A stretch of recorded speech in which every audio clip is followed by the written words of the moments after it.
92.3 The Fan from the University Hospital Sports Desk. I'm Michael Markoch. Coming up next, it's the Fan Offseason Special with Jake Volnick and Coach Lance Reisland from 7 to 9 right here on The Fan.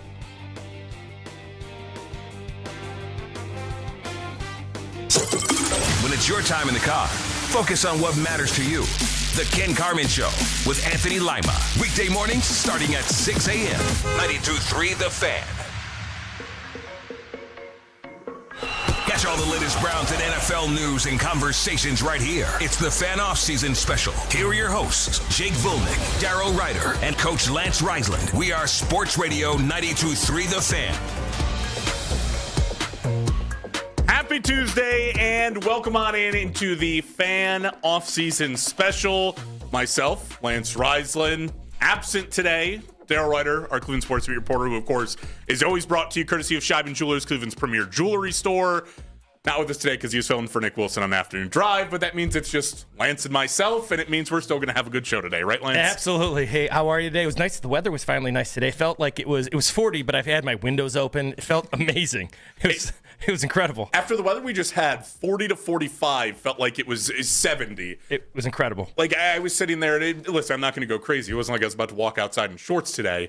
But I absolutely only wore a hoodie into work today instead of a winter coat. And it was nice. Windows were down for a little bit.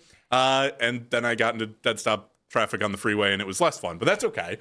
Just nice not having that Arctic chill, right? It was like you felt a little bit like, you get in the mid-February here. It's around the corner. It's the best time of the year. This draft stuff and combine stuff, this is my favorite time of year for sure. Yeah, and if they paired that with some nicer weather, it'd probably be really your favorite time of year. Absolutely. It would be about as good as it can get. And obviously, I mean, we have a lot to cover today because last week we were pushed up to Monday with the Pro Bowl, which means we missed a Todd Monken press conference that we didn't get to talk about on the show.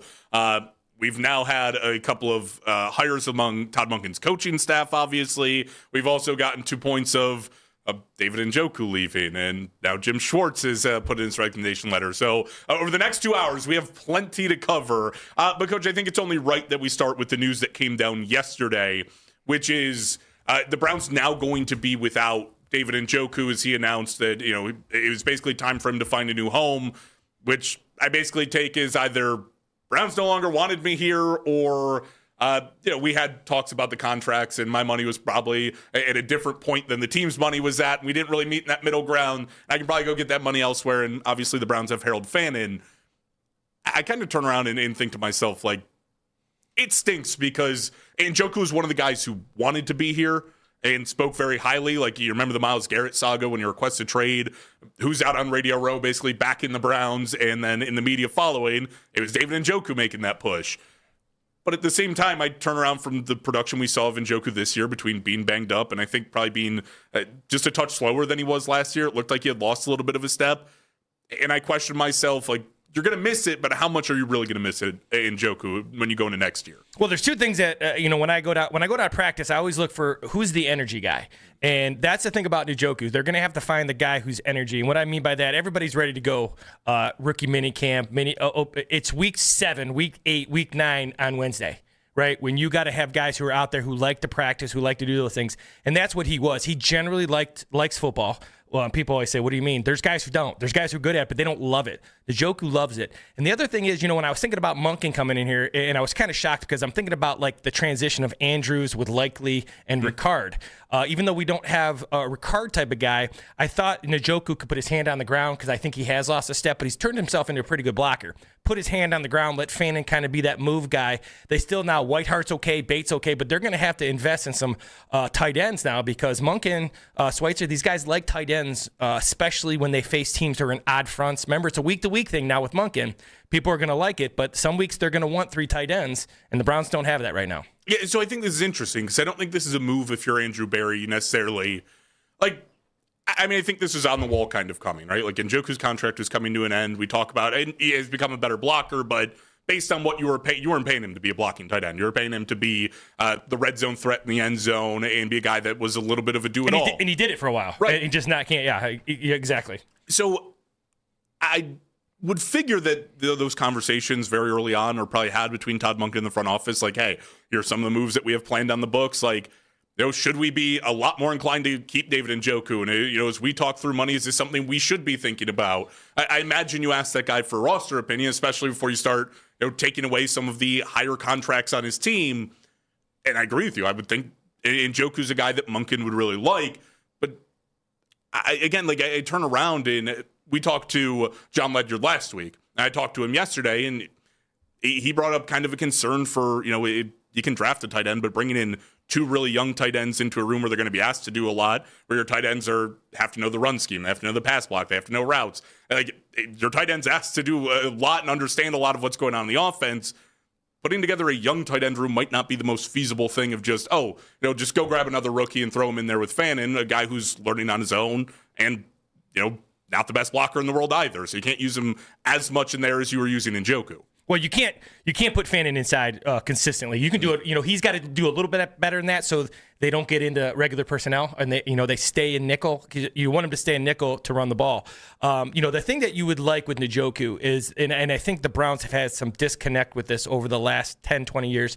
You want to do right by a guy like that. So hopefully this whole went down where he said, listen, you guys aren't going to pay me. I understand that. Should I say I'm leaving? Like, you hope this was done in a way, because that's culture. That's when people say, if they want to sign here, they want to come here. That's what you want those guys to say. Hey, listen, Njoku obviously wasn't productive. They had to move on. They have other holes, but they did right by him, because that's how you get people to want to be here. And he's a guy who always wanted to be here. That's what you really lose for me as a fan. As a guy who enjoyed being here, and you knew it was real. It wasn't just like, I like playing here. He loved being a Brown, so you miss that. Obviously, it's a business, and they're going to have to find some inline guys. And you're right, because the tight end is the most unique position in football. You run zone, you run counter, you're a tackle.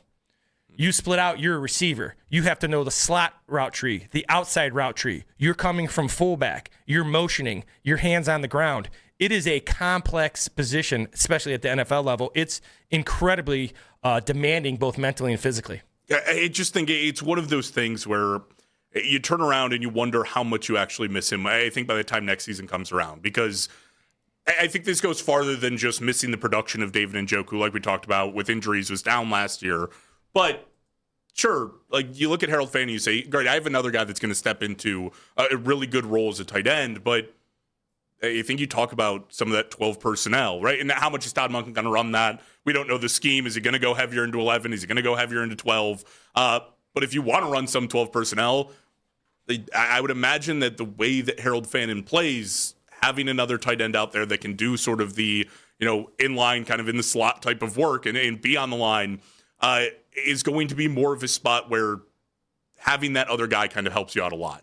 And having a guy who does that role and knows that role well is going to help you a lot to maximize what you're getting out of Harold Fannin. And if not, you're talking about probably going into very heavy 11 personnel, which I don't know that this team right out of the gate was built for it, but you do have a kind of new set team. Offensive line's going to change. It's available to you, but we also haven't seen Harold Fannin, Quinshon Judkins, and more of those type of sets either. Well, the thing that's happened when you get with Monken, so if you think about like a 4-2-5 defense, right? Mm-hmm. So they're going to have 4 down linemen, 2 linebackers, and then that nickelback. That nickelback's kind of that hybrid guy, can play in the secondary. When you get those kind of defenses, if that's their base, you want to get some 12, 13 personnel. Make that guy tackle. If you get into a team that likes to keep 3 linebackers in the game, regardless of 4-3, but they want 3 backer types in there, then you go a little bit more 12, but you spread it out. So Monken's going to be a guy that kind of fluctuate what he gives you, but they don't have the personnel to do that yet. They don't have the receivers. Now they don't have the tight ends. They have a tight end and a really good one, but they don't have a guy put his hand on the ground. They don't have a guy who can move. They need some help there now. That's another thing that adds to the offensive line receiver. Now this tight end needs to be improved as well, the depth especially. So if we talk young tight end rooms, how do you think that it kind of plays out? Even if you went through and said, okay, let me get a guy, maybe I pick somebody out of a Big Ten school late in the draft. I get more of a blocking type. And I don't know that there's, one that sits in this draft. I don't have a guy. Late tight ends is not where I've rolled around to at this point. But let's say you find a guy like that, or there's a guy even higher in the draft that you like that can do it. Do you think at that position that's a spot that can work, where you can have 2 really young tight ends? Because, I look at a couple of places that do it, but you would know the offense is better than me. I think of Chicago with both Cole Kmet and Colson Loveland, who are relatively both young tight ends. I think of, now Vegas is a bad offense, but they have both Michael Mayer and Brock Bowers. Like, we've seen teams kind of lean into this, yet I do feel like that's a position where, especially the Browns, have typically leaned, if it's not my top guy, I have an older guy in that room, right? Like, and Njoku's been that. You think about going back a couple of years, Jordan Akins is the guy that they brought in. They haven't gone a ton of young tight ends, at least in recent history. Well, it's just, like you said, all those things you're saying is what makes that position so hard. You have to be able to put your hand on the ground next to the tackle and double team a 5 technique, who's in this league could be 6'6", 300 pounds. And you have to get into these double teams and move your hands and your footwork and your hand placement. It has to be a tackle. And then all of a sudden you split out. You got to put you got to stand up in a receiver stance, and you got to get off a nickel guy and get in the secondary. It's just such a demanding job that they don't have it. Now, Fannin can do that, but Fannin's not a guy you're taking away from his talent if you make him put his hand on the ground. Now, you want him to do it sometimes, because sometimes you can get an advantage by formation if his hand's on the ground, depending on what defensive personnel is in the game. But Fannin's going to be a move tight end who's flexible, who can do different things. He can find matchups. The more he can block, especially from the fullback position, you can get the defensive personnel. That's what tight ends do. You dictate what personnel comes in the game for the defense. And if you got tight ends who can do multiple things, you want to bring in 3 backers, we throw it. You want to bring in nickel, we run it. And that's kind of the very general kind of gist of it. And that's what you look at, what the Ravens have done with Likely and Andrews. Andrews slowed down a little bit. Hand was more on the ground. Veteran presence, really tough in the run game. And then you had Ricard, who can do all of it. That's where the Browns, I think that's where Monk is going to want to get to, where he has a guy who put his hand on the ground, a guy who can play some fullback, hand on the ground, and then Fannin, who can do a little bit of everything, including the receiver stuff. Now, Coach, have you looked at any of these tight ends in the draft? I have, yeah. There's a couple guys I like. Kenyon Sadiq, obviously going to be a first-rounder out of Oregon, 6'3", 245, one of the biggest freaks in the draft. You got a guy named Joy Royer out of Cincinnati, long guy, 6'5", 250. There's a couple guys with hand-on-the-ground guys that kind of go under the radar. USC has a kid named Luke McCray, big inline kid. Stanford, he's become one of my favorite film breakdowns, kid named Sam Rush. He's 6'6", 260, but has a lot of ability to do different things, can play a little bit of fullback.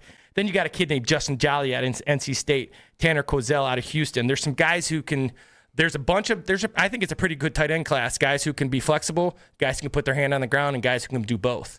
So, yeah, they're going to – and some guys you can get, Jamari Johnson, who's a kid who's going back to Oregon. I loved him, but he's going back. There's some really athletic guys. It all comes down, can they put their hand on the ground and block? If you can do that, it makes it so much more flexible for the offensive coordinator. So, I mean, that's something obviously you love to hear, because if you go through and say, okay, well, we have to replace Njoku, and there's a couple of names we threw out yesterday. Like, I think Cade Otton's contract has come up.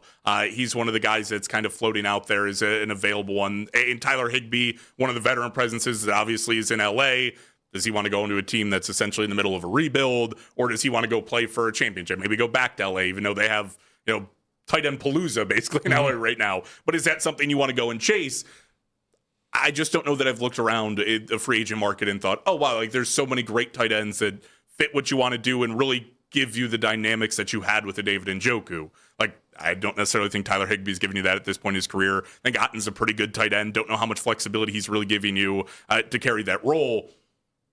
I think this is a tough part to see. Is we can go look at Monk at his time in Baltimore, but I think you also then go back and look at his time in Georgia. And it's like he's used tight ends and used every position in so many different ways that, sure, there's tendencies place to place, but you also don't know what the exact plan is coming in here, especially with an offense as bare bones as we have right now. It's like, are you building this thing out thinking I need to have these certain pieces? Or are you sitting here kind of, don't really know what I'm going to do with the offense directly yet. I have some ideas, but let's see how this thing plays out between free agency, what guys we can land, who we land in the draft, and then I kind of build out a more complex version of my offense from there. Well, if you look at what the Browns – so let's say when the Browns went into Njoku and Fannin, so that's 12 personnel per se, but when Fannin moves to the fullback, that's 21 personnel, right? And then he moves out to the slot, that's 11 personnel. So you're getting into all these formations really with personnel groups that don't match the formation.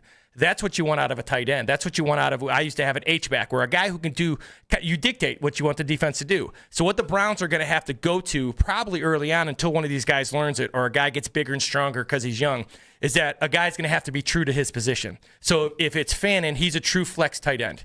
Don't make him put his hand on the ground. Maybe you go get a veteran who's not going to be a guy who could do much, but could put his hand on the ground and double team if you need him to. So you're going to have to, you're a little bit more predictable then, but you can be sound, and you don't want to ask, Monken does a good job of this, you don't want to make tight ends do something they're not good at, right? This guy can't stand up and play in the slot, then don't put him there, right? And that's what you get. These guys who are unique, that's what they can do. They can really be flexible for you. Yeah, definitely a lot of things to consider with the tight end. You guys can jump with your concerns with Njoku leaving. How much of an impact does it have? 216-474-0092. We're going to get into that as well. We did also have a Super Bowl happen 2 days ago. Seahawks are your champions. The very unrealistic, it felt like at the beginning of the year, Sam Darnold leading his team to a Super Bowl. I have opinions on it. Coach, I know you have opinions on it. Get you excited if you're a Browns fan. I really think it should. I would be in the same boat. We'll see how this goes. All coming up here in 5 minutes. It's Jake Volnick, Lance Reisland with you guys on the Fan Offseason Special on 92.3 The Fan.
Intense Flu. DayQuil Intense Flu provides powerful relief of your flu symptoms. I'm ready for that to-do list. Wow, you do got this. DayQuil Intense Flu. The daytime coughing, aching, fever, under your flu medicine. Use as directed. Keep out of reach of children. It's cold. This will warm you up. Pitchers and catchers report to Goodyear this week. The best Guardians coverage is right here. We are Sports Radio 92.3 The Fan. Catch all the latest Browns and NFL news and conversations right here. It's the Fan Offseason Special. Here are your hosts, Jake Volnick, Darrow Ryder, and Coach Lance Reisland. We are Sports Radio 92.3 The Fan. Jake Volnick, Lance Reisland with you guys here on the Fan Offseason Special. Plenty of stuff that we're going to get into, including what has been the ongoing saga that now feels at least mostly over with Jim Schwartz as the defensive coordinator. We're going to get that later on in the show.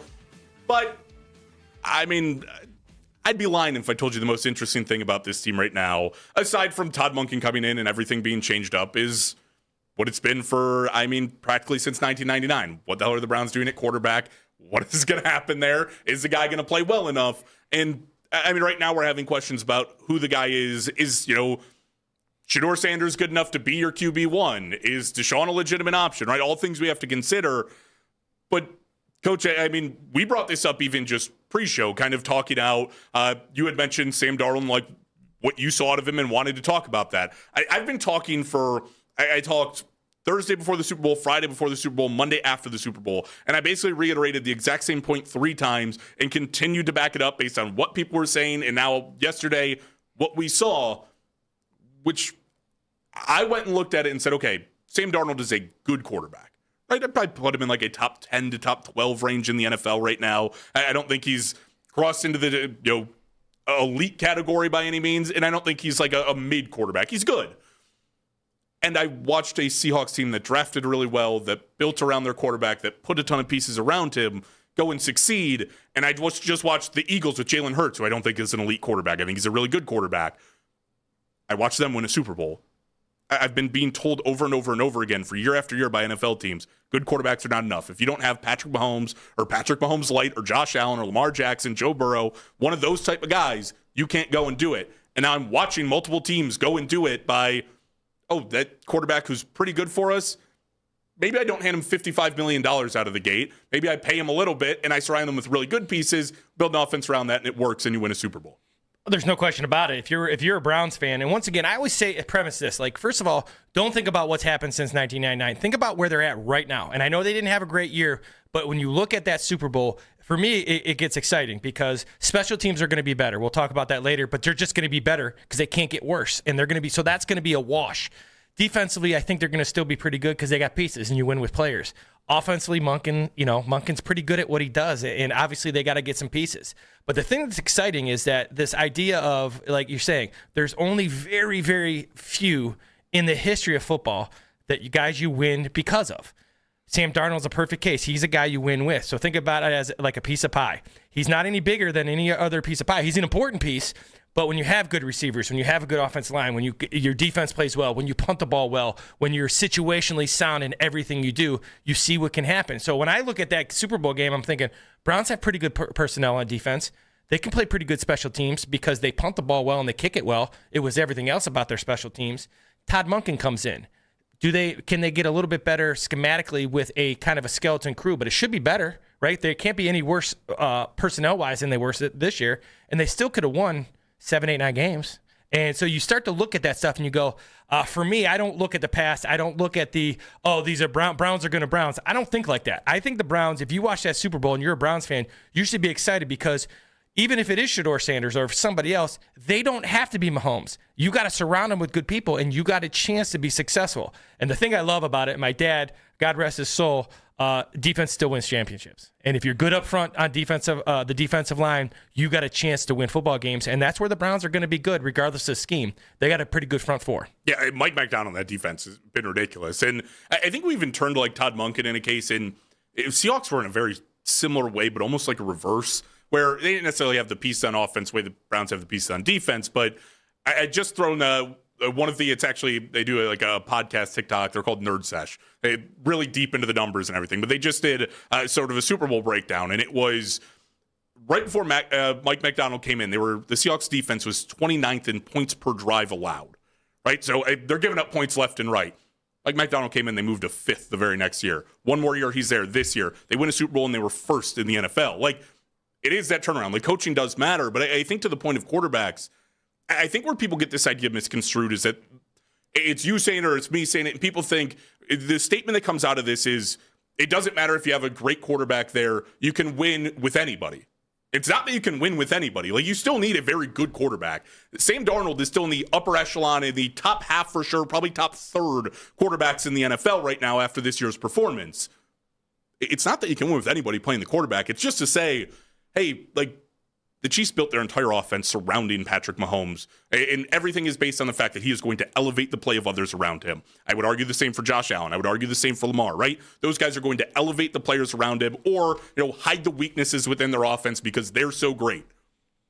Sam Darnold's not a guy that's hiding any weaknesses within your offense. He is going to play to the offense strength. You put great pieces around him, and he is going to allow those pieces to play at their level. And I think that's what it takes to be a winning team right now. Like, sure, if you find the Mahomes, you find the Allen, great. Like, you've hit the lottery, you've hit the jackpot. It's not to say don't go find that guy. But let's say Shedeur this year looks like he can be a good quarterback, a Sam Darnold-esque quarterback, even if it is a year or two from now that he actually reaches that type of level. That should be good enough. Like, you should be happy with that result to say, okay, let's take that guy. Or even if it's, Malik Willis and you pull him, it doesn't matter who it is. But if I find that quarterback that I think is just good enough, that he can really elevate to the next level, he can allow everyone else to do their spots, I can focus on the other pieces and then come circle back around the line. If it's contract year for that guy and I go, well, I have the pieces in place, that guy's not playing well enough, I'll go get the guy that's going to play well enough. Like, that's where the bridge quarterback has always made sense to me, or the stopgap, the reclamation project, whatever word you want to use. That guy, plugging him in, has always made sense when everything else is built around it. But until then, like, you go through and try to build up every piece around. You allow the young guys to maybe turn into that.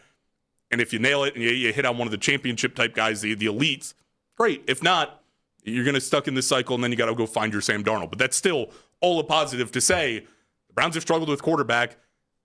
It doesn't mean they have to find Patrick Mahomes in the very next one. Well, let me give you an example. And I very well said. So if you look at the touchdown pass to Barner, I always tell people this. People are like, that was he was wide open. That's team football. So that was motion across. Linebackers had to bump coverage, but the linebackers were worried about the run because Walker was running it down their throats. So their eyes were not where they should have been. Then they run hard play action. They run hard outside zone. That linebacker, Gibbons, does a great job. He's coming up to fill C gap. It's a C gap insert. Barner runs free. That was an easy pitch and catch. There was no one there. The read was really simple. It was cover one. Everybody was in man. He knew it was man because the motion told him that. Why did it get open? Because of the run game. So it wasn't like they had to drop back and go 5 wide and Mahomes had to find an opening. It was, we're running the ball down their throat. This is a great opportunity to throw play action here. Let's go with a real hard outside zone fake, and those linebackers came up, and it worked great. So it's a great throw by, Darnold, great catch by the tight end, but really it was because of the run game. And that's that complementary football you talk about. If you're not going to be a guy like Mahomes, all right, then beat Sam Darnold. Run the ball well, really good play action there, timing, situational awareness. That's what you get. So, yeah, I watched that Super Bowl, and I get excited because, improve that offensive line. Go get a playmaker at receiver. Your defense is going to be really solid. Regardless of the scheme, it's going to be a little different, but you win with players, and there's some really good players over there. So, I think they can close the gap a lot faster than people think, and why not think like that? Because that's how you get better. You got to can't think about what happened even last year. What can we do from this point on to get to, where they're at? And you just said it. There's been a couple of Super Bowls won with quarterbacks who aren't carrying the load, and that's huge. Yeah, and listen, those guys are going to go win their Super Bowls. Great teams, they built great teams around them. It's going to happen. But I think, and even I see to a point this year, the offense is, it's a skeleton crew right now. There is nobody out there that, you might be replacing 4 to 5 offensive linemen. Your running back's coming off of a leg injury. Your tight end, one's gone. The other one's now coming off of a relatively minor groin injury, but that's the last that you saw of him as he went out with a groin injury. And you don't have a solidified, this is a type of guy, quarterback that he's going to be there and we want to build around him. But this has felt like a problem in the city for so long, and it feels like it just resurfaces again, where I watched Shedeur. Did I think he was electric and lights out? Absolutely not, right? There's a lot of peaks and a lot of valleys, and you expect that out of a young player, especially when there's not a ton around him, that there's going to be, maybe some moments where the physical traits show out and he looks really good, and maybe some moments where oh, well, just doesn't look that great right now. And your head coach got fired and everything. Like, there's so many surrounding parts to the point where I have people talking about, oh, can you get Fernando Mendoza? Should you trade up? You need to go look at Malik Willis. You need to go look at all these guys in free agency, where it just feels like for so long it has been, how quickly can I move off the quarterback I just drafted? Or how quickly can I move off the quarterback I just got? Where it's like, I'm in such a boat of build the offense around a guy. If you want to give it to Shedeur, sure. If Deshaun shows up, like, I don't care who the guy is. I like Shedeur. I've made that very public and very clear. That's who I would pick. But if you pick somebody else, great.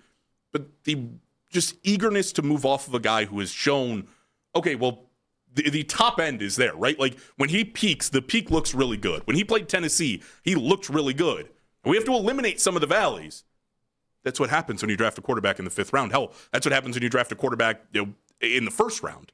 You have guys that, like, but it is so much of, well, the valleys just didn't show me enough. I got to get rid of that guy. Well, what quarterback wasn't going to valley in that offense at some point for entire games or large points of games? That was always going to happen. And we saw it with all 3 guys, including a 40-year-old veteran that just valleyed within that offense. Well, yeah, and the thing about it is we're such in an instant gratification kind of world. The steps that Shedeur took last year are normal steps for a quarterback. Made a lot of mistakes. And I would say this too, because I like Shedeur. You also know that I like Dylan Gabriel. Right. And the thing that Dylan didn't do, he didn't take advantage of the vertical plays that Shedeur did. So when people say to me, Shedeur was a ton better, I didn't think Shedeur was a ton better. I thought he was a ton more impactful.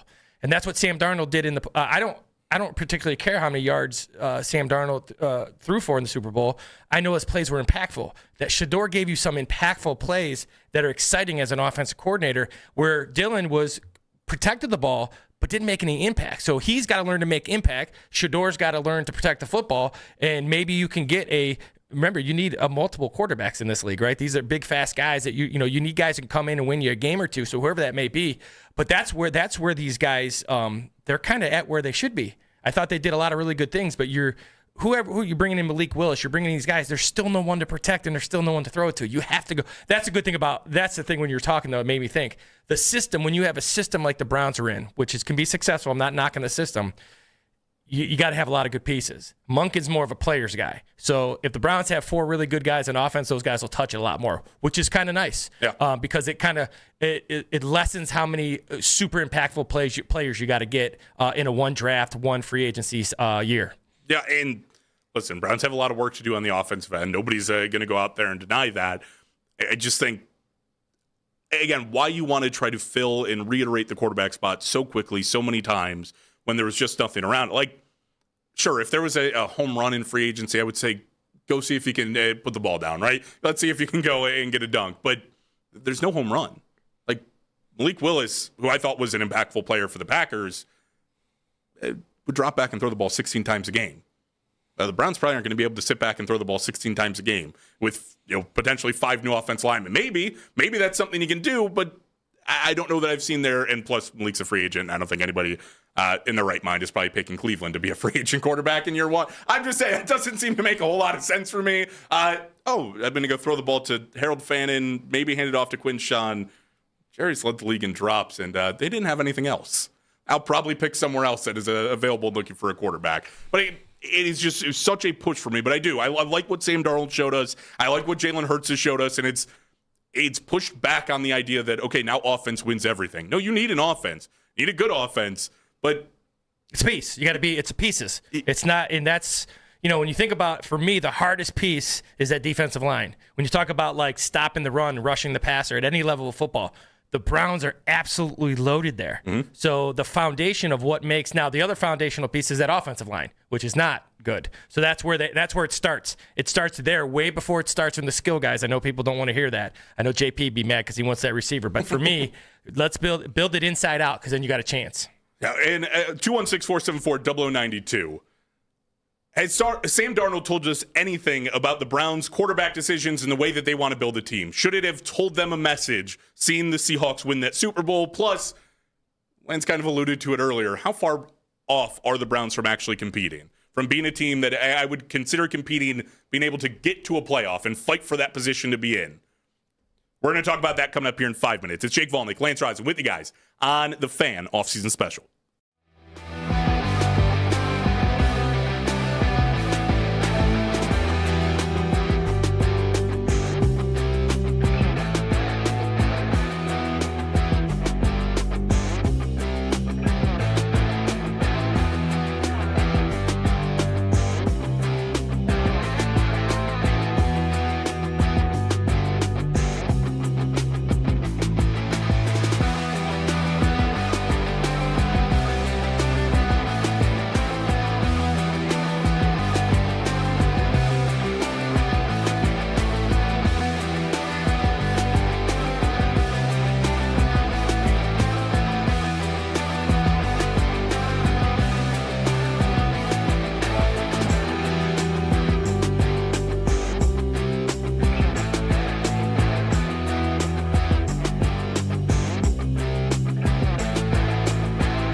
Ethos, signing up was fast and 100% online. You can get a quote in seconds, apply in minutes, and get same-day coverage. No medical exams, and you can get up to $3 million worth of coverage. I'm grateful we were prepared. Get your free quote at ethos.com/radio. That's ethos.com/radio. James Harden will make his Cleveland debut for the Cavs on Wednesday night against Washington. This is the only place to trust for Cavs talk anytime you want. Cleveland's Sports Radio, 92.3 The Fan. Catch all the latest Browns and NFL news and conversations right here. It's the Fan Offseason Special. Here are your hosts, Jake Volnick, Darrow Ryder, and Coach Lance Reisland. We are Sports Radio 92.3 The Fan. Jake Volnick, Lance Reisland, in with you guys here on the Fan Offseason Special. No Daryl today. He was in with Afternoon Drive. He will be back next week. We'll be back to the full three-person crew coming up next Tuesday, but still plenty to get into. We are going to talk about Jim Schwartz coming up in the 8 o'clock hour, obviously putting in his resignation letter. We'll get into all of that and the trickle-down effect that now comes with the Browns.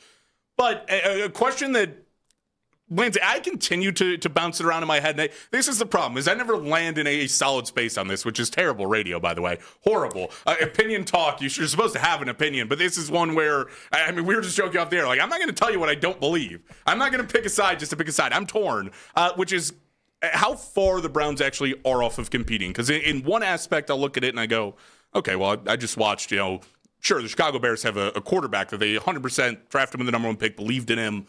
They also just rebuilt an entire offensive line practically in one offseason just by throwing some money at it and hitting on a couple of draft picks. And then I can piece it together where, you just draft a wide receiver. You get the offensive line just good enough, just right with a couple of draft picks, a couple of veterans that you can bring in. And all of a sudden this thing looks way better with where the defense is at.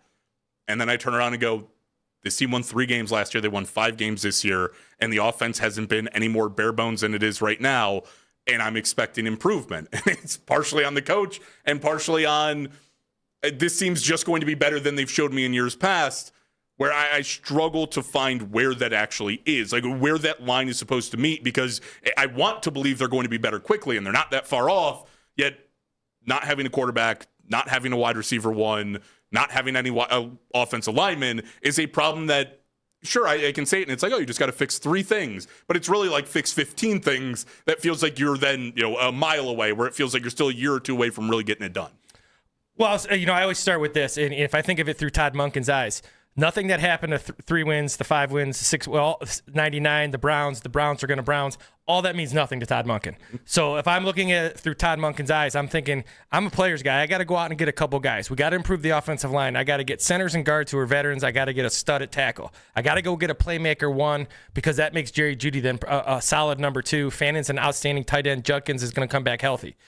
Whether he is or not, that's what you tell yourself. There's no reason to lose a game, not just the actual game, but there's no reason to think negatively before it happens. And if I'm the Browns right now, I'm thinking to myself, defense is going to be good, special teams are going to be better, and I'm Todd Monken. I'm pretty good at what I do. So, yeah, I think they could turn around this around a lot quicker than people think.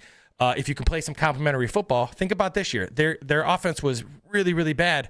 There's 2, 3, 4 games that we know they could have won. It's not you should have won, they could have won. And there's a big difference between coulda and shoulda. And people are always like, well, they're not gonna be very good, because you're right, all those things mean absolutely nothing to Todd Monken. And for me, people say I need to be more realistic. Why?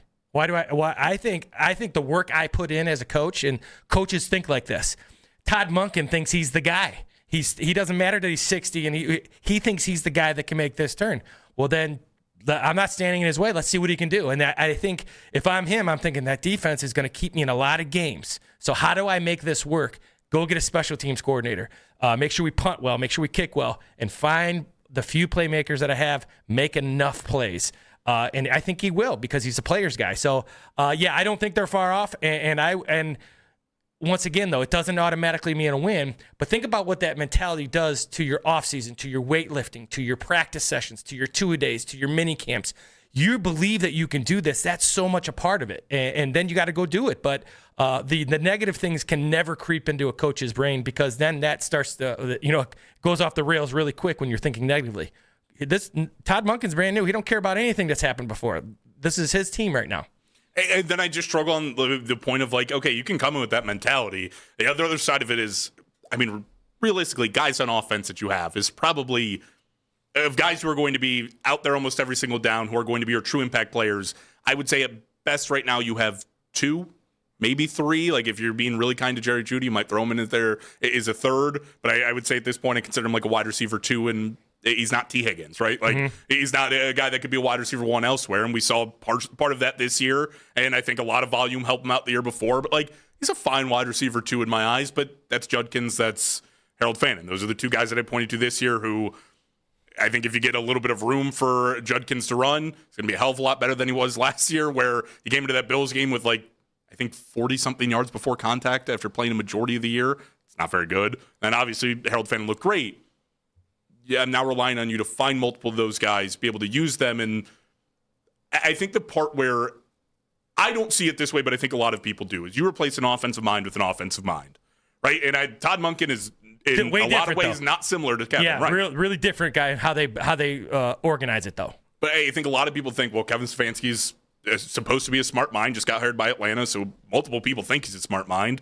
Todd Monken's supposed to be a smart mind and wasn't getting hired for a very long time, but now has a job as a head coach. What is supposed to be like, if one offensive mind couldn't figure it out, why is it that another offensive mind is not only going to figure it out, but take it to such a height that the other offensive mind was sitting there at literally 32nd in the NFL? Well, I'll say this, and I'm going to use the Shador meeting. Todd Monken, everybody has told me on that little meeting that Shador is Todd Monken's guy, and they love each other, and this is who he wants, and we don't know that. But the perception is reality. And that's what I think, one of the things that Kevin did, and I watched him every day, he's a very cerebral guy. He's not a rah-rah guy. He's not a dappy up guy. He's not an attaboy guy. He's just kind of like business as usual. He's won a lot of games like that. That's his style. And people try to say he should go outside his style. I never thought that. Where Monken's a little bit more, whether that he understands people. So, Shador went through a tough year. He's a kid that, he's had a lot of success in his life. He's had a lot of things. He's been in the spotlight his whole life. Come in and say those things, whether you mean it or not, that gets Shador on board. So when you talk about Jerry Jeudy, everybody's saying Jerry Judy's not good. Monken's probably saying, hey, listen, I'm going to get you the ball. And whether that's right or wrong or whether it works or not, it's just a different voice and it's a different mentality. And I think Jerry Judy's a guy, we've seen him do it. Is it belief? Is it like you're the guy and we don't care what you do, let's figure this out together kind of thing? I'm going to put you, what do you like to do? It's not a system. I mean, what do you like to run, Jerry? We can do that. Let's figure, instead of saying you're going to run the drag on the levels concept, let's do what you do well. So there's a whole idea of the mental part of this that I think Monken's going to help improve the guys that are already here and then hopefully the guys that come in as well. Hey, listen, I can't imagine that, like, at least in my mind, like if I put myself in the mind of like being a player, I know exactly the type of coach I'd want to play for, and it'd be much more Monken than it was Stefanski, because I think you tell me exactly what to do. Sure, there's an aspect of that. I can perfect my craft. I know exactly what needs to be done, and I can learn that, and I can study it, and those are things I've been good at in my life. I can do that. And on the other side, if I have a guy that comes to me and goes, okay, what do you do well? Right? And we're going to incorporate those things into the offense, and we're going to build around those things.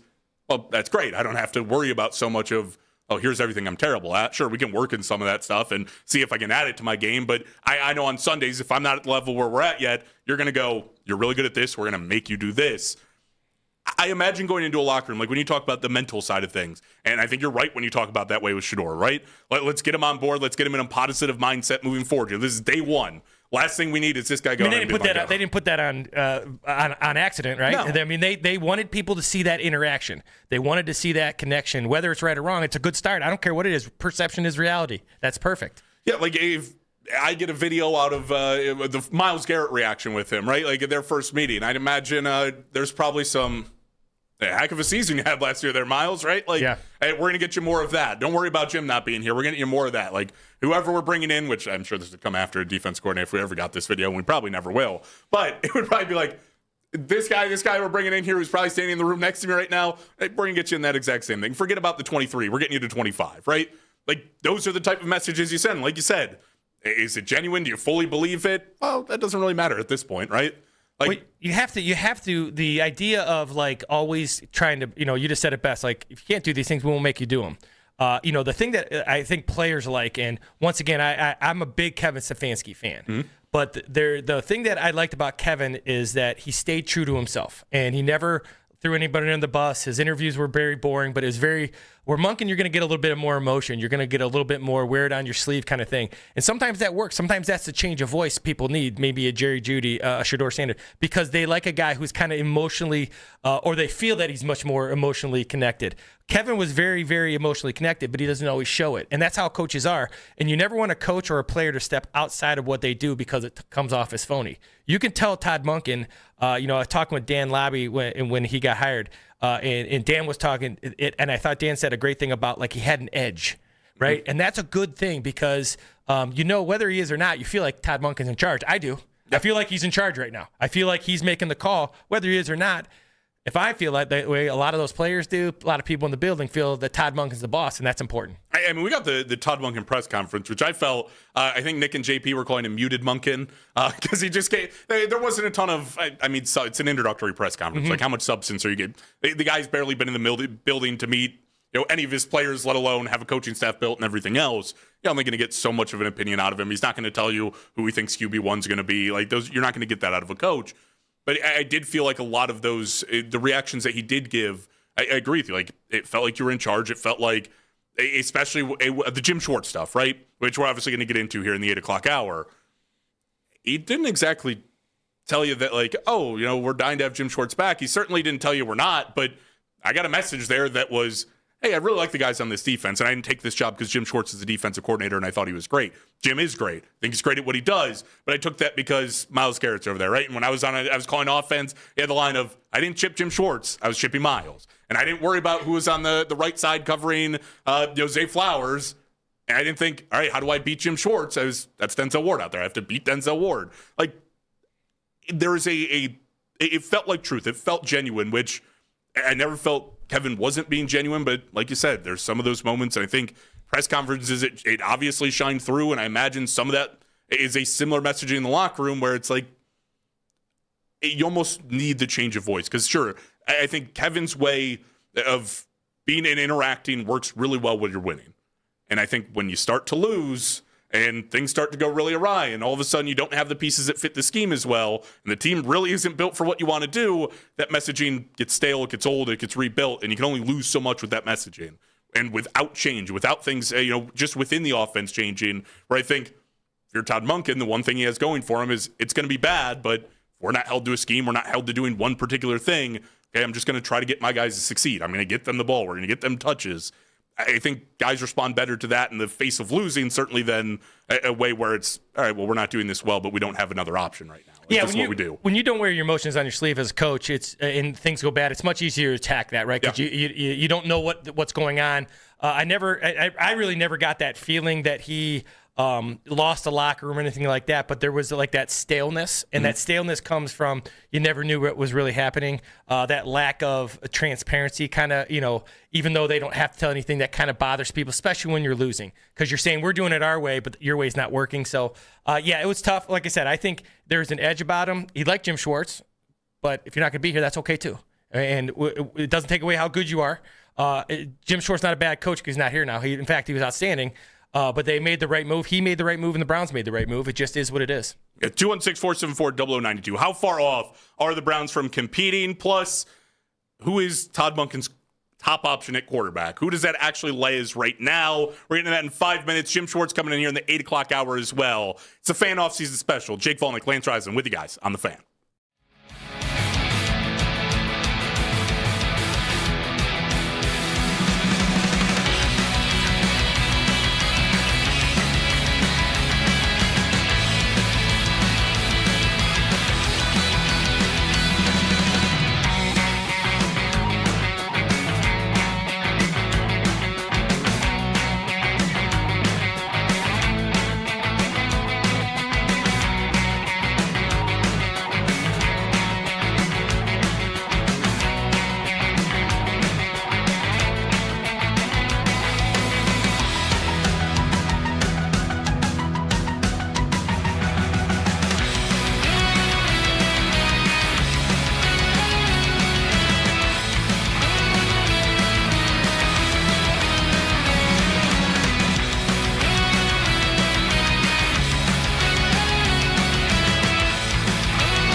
92.3 The Fan on the Odyssey app. Headline sports news every 20 minutes here on 92.3 The Fan from the University Hospital Sports Desk. I'm Michael Markach. Want to talk Cavs at 6 a.m.? There's only one place to go. The Ken Carman Show with Anthony Lima. Weekday mornings starting at 6 a.m. 92.3 The Fan. Catch all the latest Browns and NFL news and conversations right here. It's the Fan Offseason Special. Here are your hosts, Jake Volnick, Daryl Ryder, and Coach Lance Reisland. We are Sports Radio 92.3 The Fan. Jake Volnick, Lance Reisland, back with you guys. One more hour of the Fan Offseason Special. A good first hour, some good conversations. Fast first hour, that's for sure. These always move too quick. I'm enjoying myself, and then we get to 9 o'clock, and I'm like, I get 2 more hours to do solo of overtime. I'm like, by the way, just hang around. Talk James Harden with me. Come on. But no, obviously, overtime with Jake Volnick coming up in an hour's time. But Lance and myself here, still talking Browns for the next hour. And Lance, you kind of talked about this within the last segment, but I think it's kind of interesting because in one way, I think obviously Todd Monken probably has no clue who the top quarterback's going to be in this room, right? Like you can say he scouted Shador, he liked Shador, the Ravens wanted to draft him. He also wanted to draft him as a backup quarterback to Lamar Jackson. You can say he's watched tape on Deshaun. I don't think anybody knows what they have in Deshaun right now, outside of maybe some of the people that were in the building last year that got to see him practice for a couple of weeks have the best idea, but that's a guy who has not touched live action play since rupturing 2 of his Achilles. And obviously we saw what we saw at a Dylan Gabriel thing. Well, exact same thing with the Ravens. I'm sure they did work on Dylan Gabriel. They watched what the Browns did during the regular season, got to play him.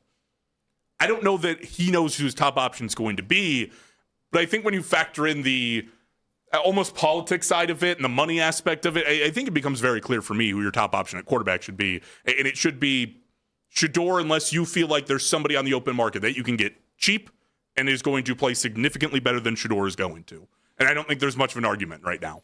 Well, first and foremost, I would say all 3 guys are going to get a great look because Todd Monken's going to maximize what they do because he is flexible in what he does in and out of the pocket, multiple launch points, etc., play action, all those things that we talk about all the time. So I think all 3 of them are going to kind of reach the potential they can get to. You know, people don't, he's struggled with this time here. But Deshaun Watson, when you talk about, I'm not talking about anything off the field. I'm not talking about the injuries, but I'm talking about throwing the football. There are very few people that I've seen in my life throw a football like Deshaun Watson. It is absolutely incredible watching him throw a football. So you would like to, if he's healthy and he can be at least in the mix, and maybe that could help the maturation process of Shador. I also think Dylan Gabriel, maybe he got caught up in the check it down too much and, have this supercomputer, and all of a sudden the idea of him being smart was a bad thing. And people said, well, he's not a supercomputer. Well, that's also if he's a starter, but what if he's a backup? That's a good thing because then he can help Shador if Shador was the quarterback. And then Shador, obviously, can Monken help him protect the football? Can he help him continue improve his footwork? All those things you wanted to see from Shador, I don't know. I'm pretty critical of him. I thought he did a really nice job over 8 weeks of improving that footwork, trying to protect the ball low, but still be impactful and still do what he does well. I would say he did enough. I'd say Dylan's done enough. Leading up, I don't think he played great, but leading up to it, their breakdown and then having Deshaun Watson, you got to go build this offensive line, like we said, in this receiver, and then see what you got. That would be my opinion. And I think Shador, from what he did, and Watson being hurt and Dylan not being as impactful as I thought he would be, I think Shador's the right call at the beginning of the season. Then you go from there. Make him earn it, but it's also nice knowing you're going to get those first reps early. Yeah, like I think. And like Miles kind of talked about it during Radio Row, like they're viewing Shador right now, at least in the locker room, kind of as the top guy because that's who ended the season. Like, what other option do we have? They haven't changed the room. They didn't bring in, and they're not drafting anybody probably in the first round unless something changes. So as it stands, when he's talking, yeah, Shador's going to be QB1, right? Like, we'll see how it plays out. I also just think, like, this is where the obviously away from football side, where your contracts and everything else, I think, negotiate into it too. Because I think getting the best play out of the team, right? And Todd Monken's job is to identify what quarterback's going to perform the best within the offense.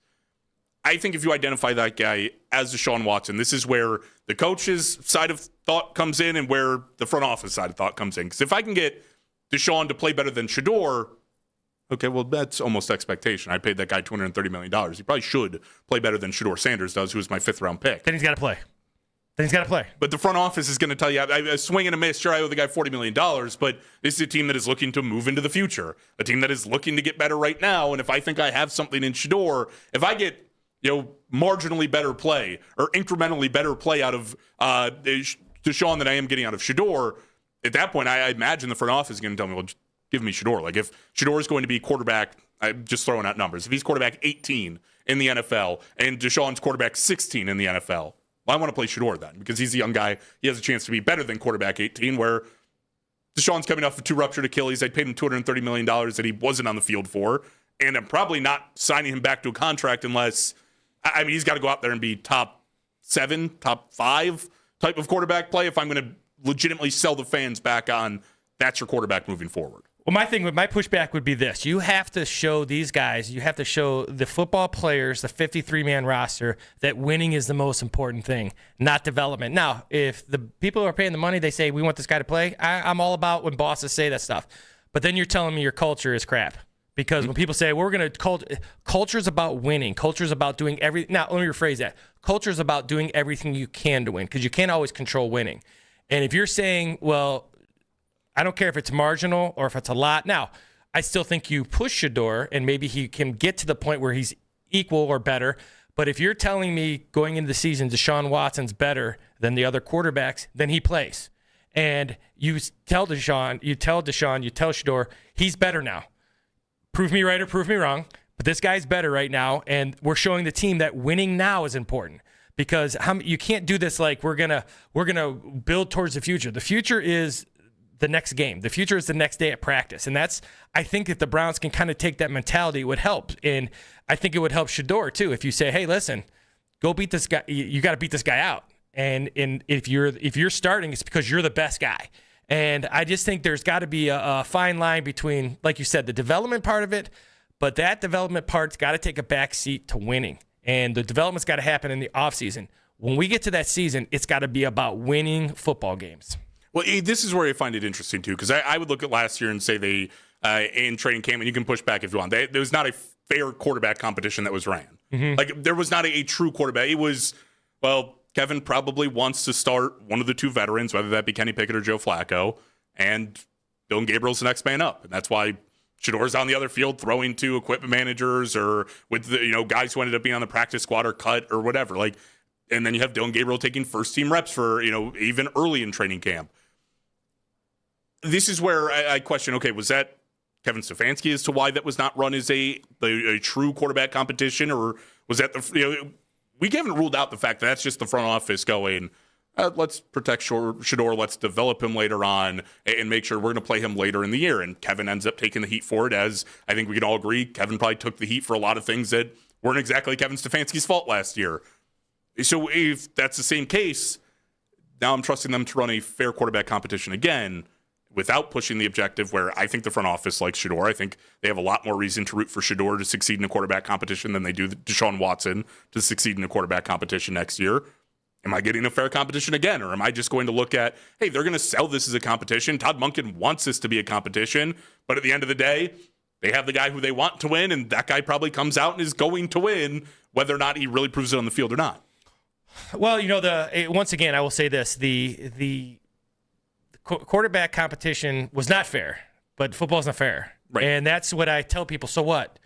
Whoever liked Dylan Gabriel took him in the 3rd round. Whoever that was, they liked him better. They were going to give him more of a shot. The thing I will say that as well as he played it gotten better over the course of 8 games, I really thought he did a great job during training camp. He was fully engaged, got the reps what he could.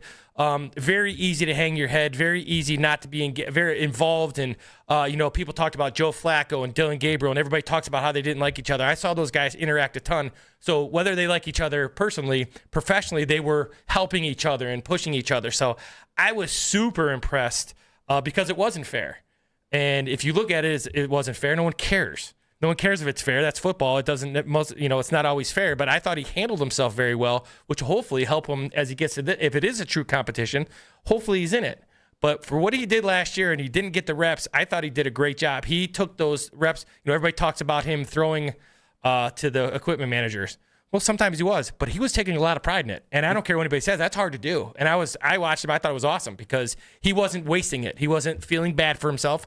That is just as important as anything he did in the 8 games, in my opinion. Yeah, I mean, I think that's absolutely huge when you talk about the mentality of a player. But there's now I think where this gets difficult because Mary Kay was on earlier with, I think she's on with Baskin and Phelps today, if I'm not mistaken. I could just be wrong on that. I don't know where my head's at today. But she was on the station earlier today. She's on a lot, so she's on all over the place. I mean, you just pick a day. Mary Kay's probably going to be here. But she was on earlier today on the station and talked about it. There's a specific phrase that gets used in this that I think, while not wrong, probably rubs Browns fans the wrong way. Let's take a listen. They won't leave a stone unturned. They're going to look at all of them. If there's a quarterback available, they will inquire. They'll kick the tires. That's what they have to do right now. They're in a position to have to make sure that they have the best quarterback play they can possibly get. I think that Shedeur will be given a chance. I think right now they're in fact-finding mode, and I'm sure Todd Monken is going to dig in and watch all of the film that he possibly can and do all of his diligence on the quarterbacks that he already has. If he feels like he needs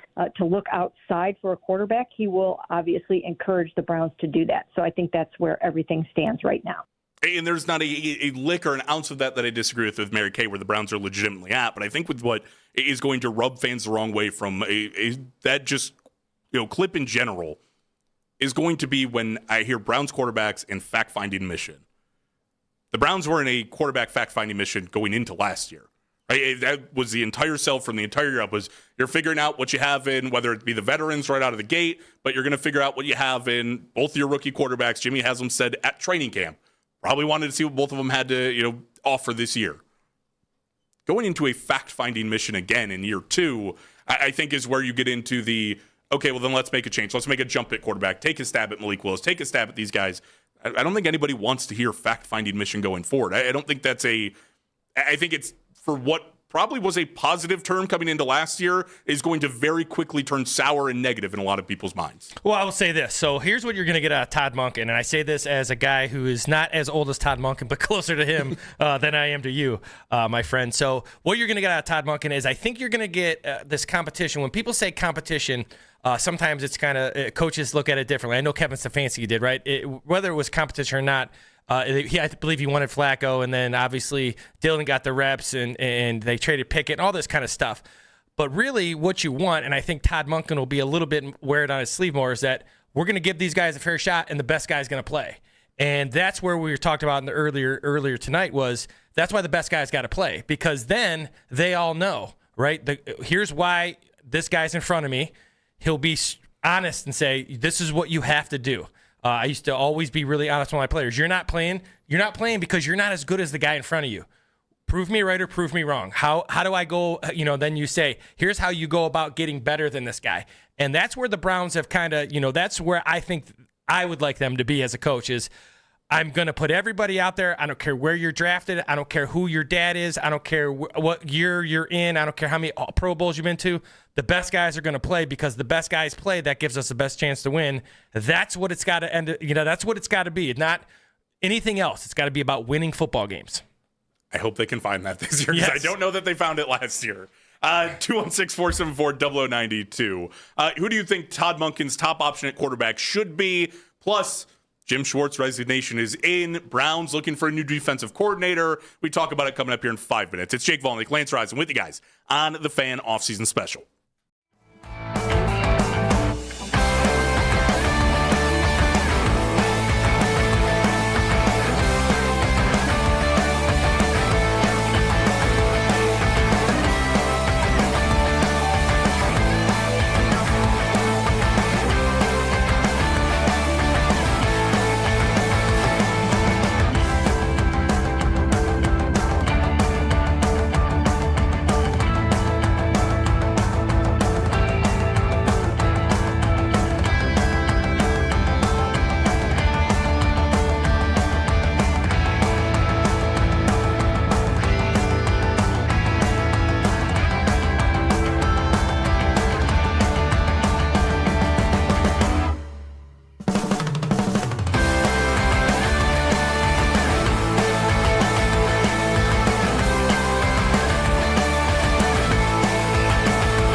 for all of today's headline segments. Headline sports news every 20 minutes here on 92.3 The Fan. From the University Hospital Sports Desk, I'm Michael Markach. In your weeknight with the best segments of the day. The Fan Rewind. Weeknights at 11.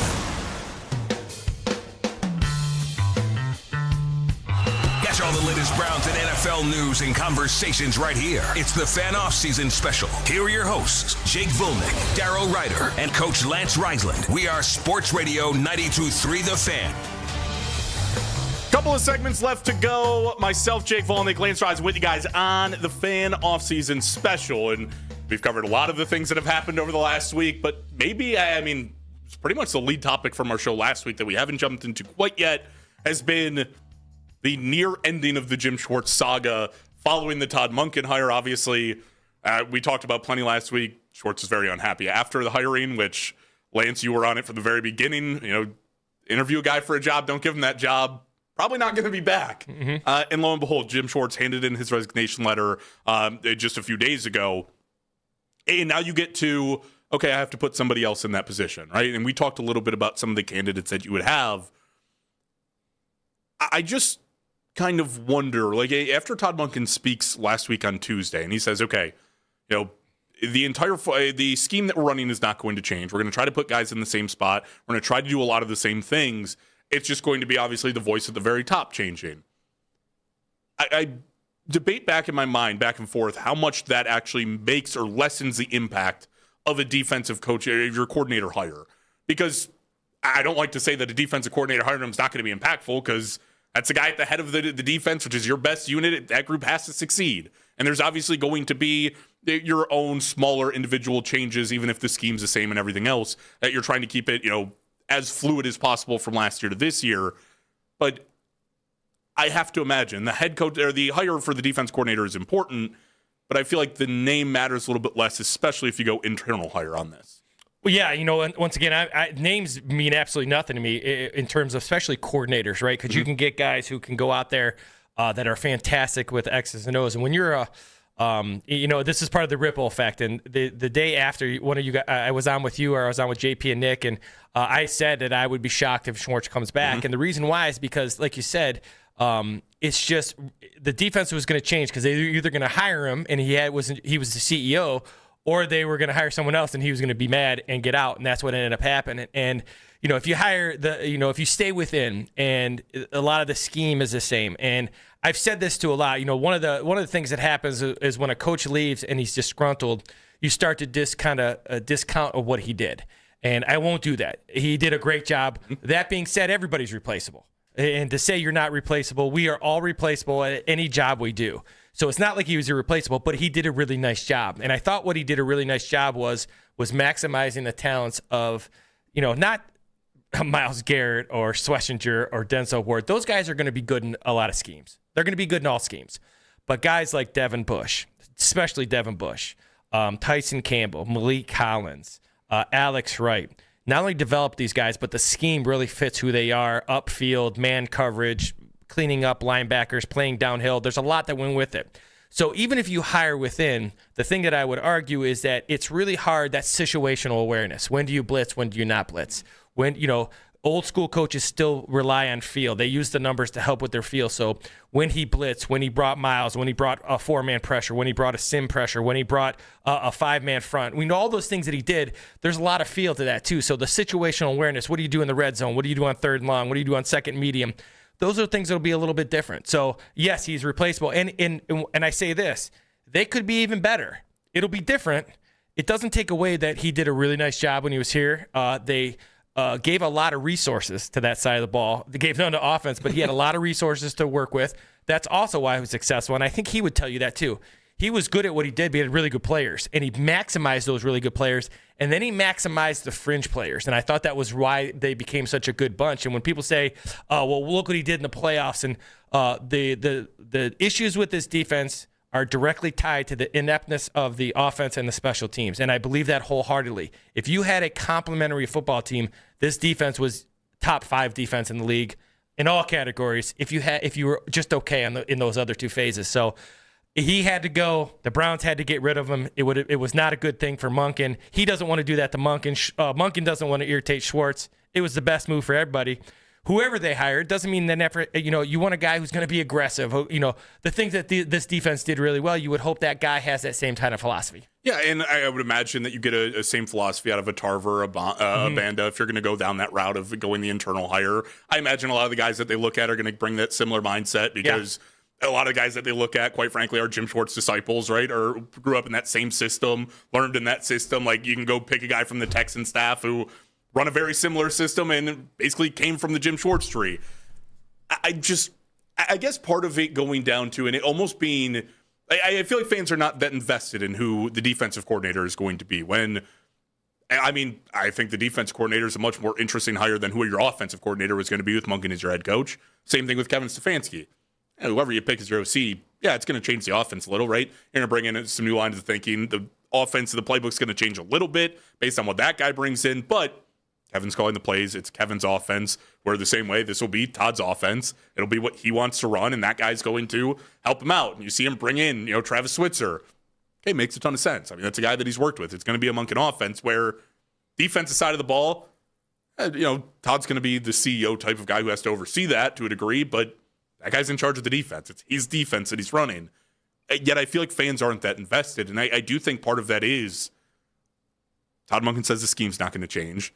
You're considering internal candidates, and when you go out there and say, well, the players are why I took the job. The players are important. It wasn't so much Jim Schwartz. Like, again, great defense coordinator, did a great job, but that's not the guy we were worried about. I think some of that has also pulled away the intrigue of this job that should otherwise be pretty intriguing. Like, I would argue that getting the DC right, and a guy who is going to pick those right moments and allow the defense to succeed and keep a lot of the things that Jim Schwartz had working, continue to work, is almost as important as hiring your head coach at this rate.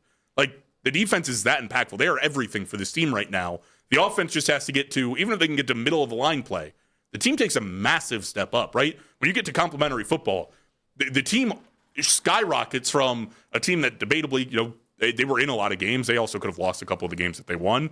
Should they have won 5? You could argue they should have won anywhere from 3 to 9 based on the play that they had. I think getting that complementary football is so important, but that also remains keeping the defense intact from where they're at. So you have to get that hire right at the same time. Well, and the thing that made Schwartz so impactful, besides the defensive scheme, is he's an older guy. The terms of the CEO stuff, how you handle stuff, when you'd want to take timeouts. He could say to Kevin, "Hey, Kevin, let's get a timeout here." You can say those things because you're a veteran guy and you've done it. Sometimes even if they bring in a young guy within, sometimes it's just that situational awareness of being in that situation. People often say, "What does that actually mean?" Well, it actually means in the fourth quarter, 3rd down and 5, what call are you making? It's easy to write it down on a piece of paper, and it's easy to say, well, on 3rd down and 5, the Titans like to run 12 personnel and run the ball left with zone, blah, blah, blah. But now you're in the heat of battle, and you have to make those, and that's what situational awareness happens when you have a veteran guy.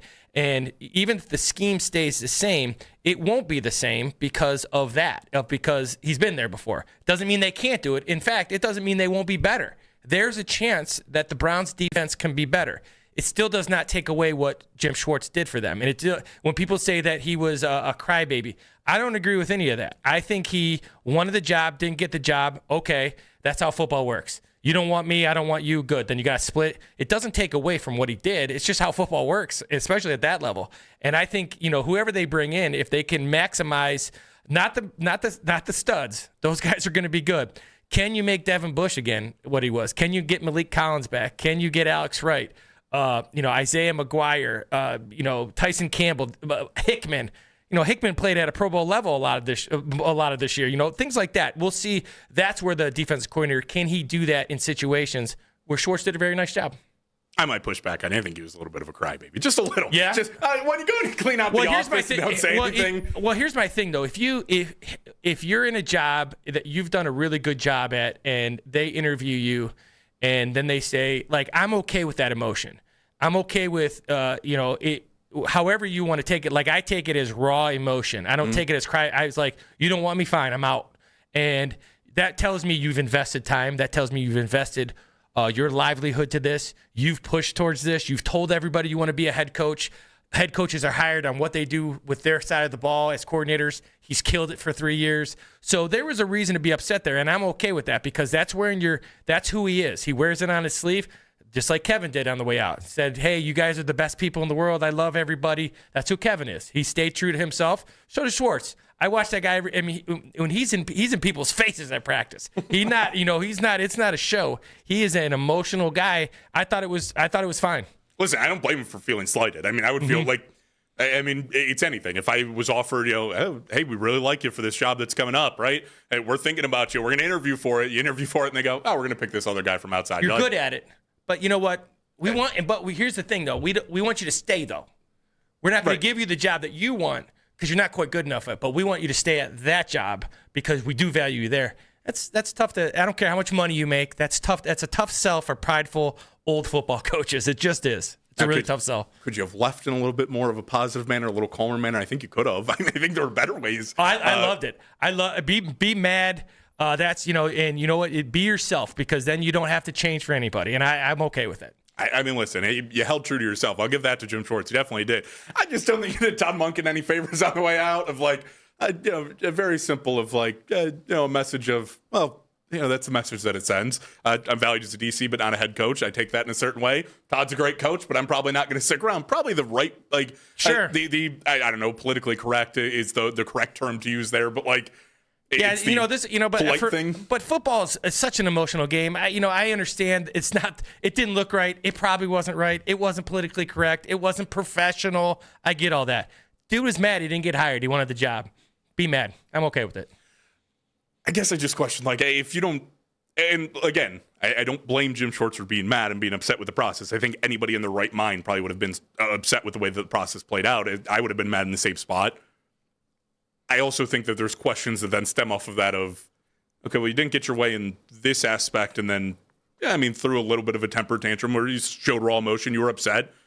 If you would have been the head coach and not gotten your way in certain things, and if there were certain things that weren't going your way, or the offense was the part that was struggling, and your OC wasn't are you just going to throw a temper tantrum? Is that going to be your instant reaction to things aren't going my way and I'm not getting what I want? Yeah, no, that's part of if you're like that, that's what makes it hard to be a head coach sometimes because you have to manage those things. But that, for me, those types of emotional breakdowns, when I would have my assistant coaches get all, hot and bothered with me and how I would run things because I called the plays as a head coach and my receiver coach and my running back, even at the high school level, it just showed investment.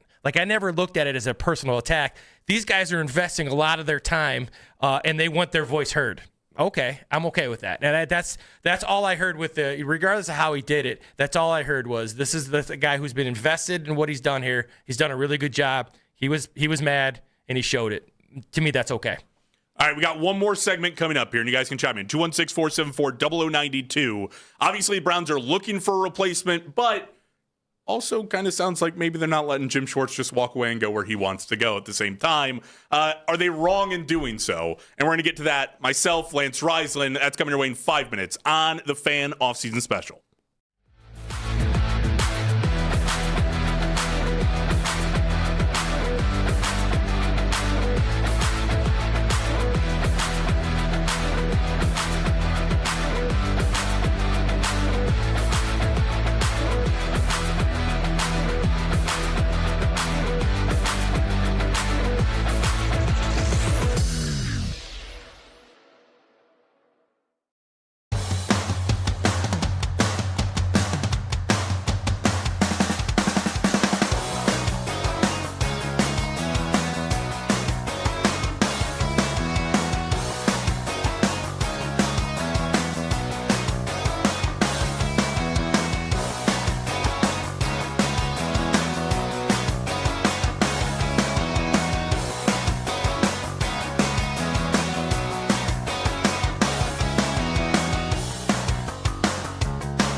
headline sports news every 20 minutes here on 92.3 The Fan from the University Hospital Sports Desk. I'm Michael Markach. All day long. All day. All the time. At work. 923thefan.com and the Odyssey app. Check it out. Catch all the latest Browns and NFL news and conversations right here. It's the Fan Offseason Special. Here are your hosts, Jake Volnick, Darrow Ryder, and Coach Lance Reisland. We are Sports Radio 92.3 The Fan. Final segment of the Fan Offseason Special. Jake Volnick, Lance Reisland with you guys. Of course, we're going to be back next week as well, 7 to 9. Darrow Ryder will be right back with us. The three-man crew will be in full force once again, moving forward and through this offseason, which the Browns have a lot to navigate. And as we sit here and we talk about the defensive hire, who you're going to put in the coordinator spot, obviously there's so much more, and it's why I say this saga is mostly over, because you have not replaced Jim Schwartz. And, oh, by the way, Jim Schwartz is not open to coaching wherever he wants to coach right now. Like, he's still under contract with the Browns. And unless somebody wants to fire their head coach at this point in the cycle, which let's not rule it out, Lance. I mean, the Vikings did just go ahead and fire their GM like right after the Senior Bowl, which was a really interesting decision. But he went through and did it. I would say if you had a problem with the guy drafting J.J. McCarthy, you'd just probably fire him after J.J. McCarthy you thought stunk after a year. That's probably the smarter way to go about that, yeah? Well, here's the thing, though. You talk about, you're right. It's not out of question because now you're getting it you're the GM, I'm the head coach, and I'm going, I want this guy, you want that guy. Well, who's got more pull, me or you? And that's how those guys can go, right? If you're the GM and that organization, you have the pull, and I say, well, I want my guy, then see you later. And that's why it happens when that happens this time of year. I had a debate with one of our board ops, Jax, last week, I think. It was last week or the week before, because of the Kwesi Adofo-Mensah firing with the Vikings. And the report had come out. I need to know from you, as the certified football guy of the show, whether I'm in the right or the wrong on this. The league got upset because he was viewed as because players don't take a ton of paternity leave typically. He took 2 weeks worth of paternity leave when his child was born to go, and he stepped away from the game. I think that is the dumbest thing on the planet for people to be upset by that, of a guy wanting to be a father, wanting to spend, pretty much the first 2 weeks of his kid's life helping take care of his child and be there for, the mother of his child to help raise him. And the fact that the league would look negatively on that of a GM who's, it was practically in the middle of the season. Like, yeah, GM's got duties, but it's not like he was middle of the draft. It was the night of the draft, and he's like, my kid's being born. I got to go. Like, and even then, at some point, it's like, you got a ton of people to do the job. I mean, I understand if it's draft, you probably don't step away, but the guy stepped away for paternity leave. I don't see how that's viewed as negative. No, I'm on. I don't understand that. And football is a game, like it's such a grind. And the reason I got out of coaching is because you're gone so much. And football coaches don't mind the hours. I never minded the long weeks. And you don't see your family very much. You don't see your kids very much. You don't see your wife very much. That wasn't enough. Some coaches are fine with that. It wasn't enough. And for me, it's always family first. And what these coaches and GMs are kind of trying to build is a family, right? Mm-hmm. A football team becomes a family. And if that's truly how you feel, then that should be okay. And you know what? There's very few things that just should be okay. Going to see the birth of your child, going to see your wife, and that's an automatic, like, all right. And especially at that point in time, like everything's if this guy's picked, we're picking this. You know what you're doing, and you have all these people with you. That's why it's the NFL. Yeah, I'm not on board with that. You got it. I've never understood that, and like I said, it makes no sense to me. It happens once, twice, 3 times at most, and it rarely ever happens where it conflicts with your procedures, what you're doing. Yeah, I was like, if it's the middle of the season and Myles Garrett wanted to step away 2 weeks. Am I going to love the decision? No, I'm not going to love it because, it's my best pass rush. I'd like you to be on the field. But at the same time, am I going to be like, am I going to rip Myles Garrett for going and seeing his kid? No. I'm going to be like, you took 2 weeks of paternity leave. What are you going to do? Like, that's exactly the reality. Right. We've seen, Jose Ramirez step away from the middle of a baseball season for paternity leave. Yeah, go ahead. Like, you take 2 weeks away from the job. We're going to figure it out, and we'll, live with the results at the end. But you're a human first. I never understood that. It bothered me. But back to the Jim Schwartz side of things. There is obviously the push and pull. Jim, as you talked about, childish, not childish, went through, cleaned out his stuff, said I didn't want to be the DC anymore. If I'm not going to be the head coach, I don't want to be here. Took his ball. Right. Took his ball. Went home. Literally. Took everything in the defensive game plan and said, I'm out. I don't know that the Browns are going about this necessarily the right way. And I do want to play something. Mary Kay Cabot, we listened to earlier on, just a couple of segments ago. And I want to go back to what Mary Kay had to say here as we take a look on the Jim Schwartz side of things, because it is now an instance where maybe the Browns aren't really taking the high road back either. I know the feeling over the past 2 weeks was, no, he's our defensive coordinator and we want him here. I don't know if that will change with time and they would consider it, but I really don't think that they want him coaching anywhere but the Cleveland Browns. You know, you can't send a message to the NFL that, oh, you can come here, sign a contract, tell us that you're going to be here through 2027, and then just go do what you want to do after that. It didn't work that way for Myles Garrett, and I doubt it's going to work that way for Jim Schwartz. I think that they want him to be the defensive coordinator of the Cleveland Browns, and I just don't think they're going to make it that easy on him. Like, I step away from this, and I think I kind of understand it from both sides, because I think it's really easy to take the high road in this situation and just go, okay, Jim Schwartz did a lot for us, was great, wants to go continue to coach. The guy's about to be 60 years old. How many guys do we see stick in the NFL past 60? Like, it's only a handful of guys. So how many years do you have left? Let allow you to maximize those. You gave us 3 great years.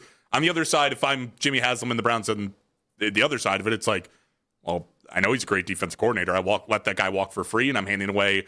I could get somebody to throw me, whether it's a 5th round pick, a 3rd round pick, whatever it takes to get Jim Schwartz off my hands. Why am I just going to let him walk for free? Well, I'm a Jim Schwartz fan. Obviously, we just talked about it, but the reason Jim Schwartz was very good, let's also not forget the players he has, right? So he's not going to be as good anywhere else he goes. So, I think the Browns could look at this a lot differently. And once again, I'm speaking from the coach point of view. So obviously, I kind of lead towards Jim Schwartz here a little bit because those are the guys putting in the hours. Those are the guys grinding. And I know they make a lot of money and all that kind of good stuff. But, the Browns could take this. I think the Browns brass should let him go. And they should simply say to him, hey, he gave us a great 3 years. He worked his butt off. We decided he wasn't good enough to be our head coach. That's okay.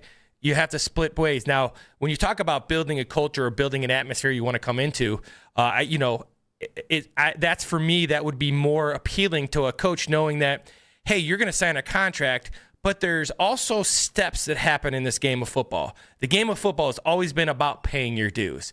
Jim has paid his dues. He paid his dues for 3 years. He was upset about it. He's invested. And I don't care what anybody says. When you're invested in this game, you become emotional and you make bad decisions. I don't know. I think they should let him go because it shows, hey, listen, we understand why you're mad, and we're going to let you go. It doesn't change who we are, or what we think, but go do your thing. And once again, he's not going to be as successful running this scheme without these players. It goes hand in hand. As much as I love Jim Schwartz, and I do, the players made it work. Like, at one side, like to Mary Kay's point, like, you don't necessarily want to set that culture of like, hey, you come in here and then the moment you say, hey, I signed a 3-year contract, but I want to be gone after 1 year, you just let that person walk. Like, I think that's a semi-important thing to set in the game. I also think on the other side of it, like you said, I'm also setting the idea that, hey, if you sign a contract here, just understand that you're locked into that contract. We're not letting you move for any reason. It would change the guy that you're coaching under. We're still not going to let you walk. That's not exactly the greatest precedent to set either. For like, that doesn't make it all that appealing if I know, hey, you're going to lock me into my contract whether I want to be here or not. Like, hey, at some point, wouldn't you rather me be invested? Environment. Talk about a toxic environment. Talk about when the offense doesn't do. I mean, there's so many things that tie into that. Once again, that's just my feel. That's just kind of how I learned it. My dad, he told over 40 plus years. It's the way it works. You try to get a job. You do everything you can to get that job. You feel like you've done enough to get that job. They didn't hire you. They're not wrong. They didn't. I'm not blaming the Browns for not hiring him, but I'm also not blaming Jim Schwartz for wanting to get the heck out. That's how football works. We want you. We don't want you enough to be the head coach. Okay, it's time to leave. Everybody splits ways. That's how I've always known it. That's how I think it should be. I almost feel like they get on a power high from getting Myles to stay. I feel like that's the situation we walked into. Is we got the situation of we threw money at Myles. Myles stuck around. He said he's going to tough it out, and also went through and broke the sack record the very next year. Clearly was still coming in at a high level. Well, we can do that with everybody. I don't think that works. I don't think that's a plug-and-play formula of just, I'll throw money at a guy, he'll come back and perform at the highest of his abilities. Like, I would have questioned Jim Schwartz. Now, I think Jim Schwartz is a professional. I think if he would have stayed in the position, he would have done his absolute best. But there's no guarantee. Like, talk about a toxic environment. You walk into work every day, feel like you're not as valued as you should be, feel like you got slighted in the job in the first place. Am I even 100%, even your subconscious getting the 100% effort out of you? I don't think you can guarantee that on any given level. No, and it's just tough, and sometimes it's splitting. It's both sides, and both sides are not right or wrong. But for me, like I said, right when this is a ripple effect of Kevin getting fired, you've decided the Schwartz has earned, in my opinion, the right to be the head coach. Everything he did with that defense, with the struggling phases, he didn't get it. He took his ball, ran home. The Browns should say, okay, see you later. But still say, hey, we appreciate what you did. We didn't hire you. Don't back down on that. We didn't think you were good enough to be our head coach. Because really, that's what it comes down to. You're not good enough to be our head coach. That's what they're saying. They're not wrong in saying that, but Jim's got to go then. That's the way it works. I mean, Coach, what happens when you were young and somebody took their ball and went home? You either went and had somebody else go get another ball, or everyone pitched in some money and said, okay, we're going to buy a ball for everybody else. Yep. Nobody gets to take the ball and go home. They're basically like, fine, take your ball and go home. We're going to get a new ball, but you're also not allowed to leave your house until you come back and play here. Yeah, and once again, not a good message. Yeah, and once again, if you're trying to get coaches, you're trying to create this. You talk about winning cultures and organizations, holding people and making people do things, and I don't know, it just doesn't. Football is just such a different game. It doesn't work like that. It works on emotion. It works on hours of reps, and it's a tough business to say we're going to make you stay. It doesn't work that way. I also think we're looking at a situation right now where I think coordinator jobs come open and we talk about them nationally, right? Like a widespread of like, oh, that's a job that a lot of people would want. I think the Chargers OC job was talked about that this year. I think had Vic Fangio left from Philadelphia, the defensive coordinator job there would have been talked about that in that way.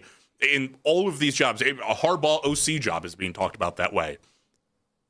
Brown's defensive coordinator job should, in theory, with the defense that is in place, be that highly coveted. Everybody wants that job. People are jumping at it. I haven't gotten that feel from the national, nor really the candidates that they've spoken to. It's not like, and maybe this is just the Browns not wanting to interview these type of candidates, but I haven't heard a ton of buzz around like, oh, the big defensive names that are out there that don't have a job right now are being looked at and interviewed for this type of job either, or even being consulted to be brought in on the defense, anything like that, where I feel like if this was a different job, there'd be a ton of buzz. Now, some of that might be, almost a Brown slight, the national media, because I think it's sometimes they just take hits in areas where it doesn't make sense. But I think part of that, too, is now there is kind of this culture, this feeling around this of, well, if you're going to slight Jim Schwartz, why does somebody else want to jump in there and take that? Like somebody that's probably going to be less respected, or at least the same level of respected, is Jim Schwartz around the league. If you're willing to slight that guy and do the exact same back and hold him hostage, what's that say about what you're going to do with me if 2 years down the line it's not working and I want out? Well, yeah, so you tie that in. You tie that in with the scheme. It's a very scheme-specific for Jim Schwartz and his tree, and how it works and how you're going to get these guys to play at their level, and what if you're not as good. And there's a lot of things that tie into it, but a lot of it is it's the scheme. It's a very unique scheme. There's other people that run pressure fronts. There's other people that play man. But there's a unique way that Jim does it, and he's had a lot of success with it.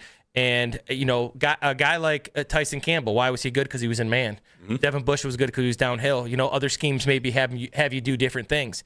Jim's really good at maximizing the skill set of his best, the best skills of each player. So could somebody else do it? Sure. But that's probably your reason first. But then it ties into the scheme, too. This is a tough scheme to kind of duplicate. And it's not what you know, it's what you can fix. That's what we know as coaches. We can all run a bunch of stuff, but the only stuff we run is the stuff we know how to fix.